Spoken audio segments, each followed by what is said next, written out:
Oh, did you get along well with Kurt Hennig? Yeah, I got along good with Kurt. Yeah, I sure did. Mr. Perfect. I traveled with Kurt a little bit.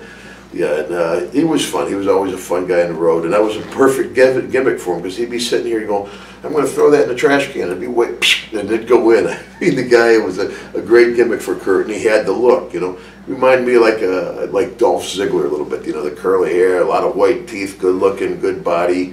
You know, and I was ashamed that another shame to lose Kurt. Did you ever work with Kurt's son when you were in WWE? I don't know. I worked with, I think I have, but not like in a battle royal or something. I worked Teddy's kid, DiBiase's kid, and excuse me, Morton's kid, and Dusty's boy. But I don't know if I worked with Kurt's kid. I saw him at WrestleMania. Had a nice talk with him.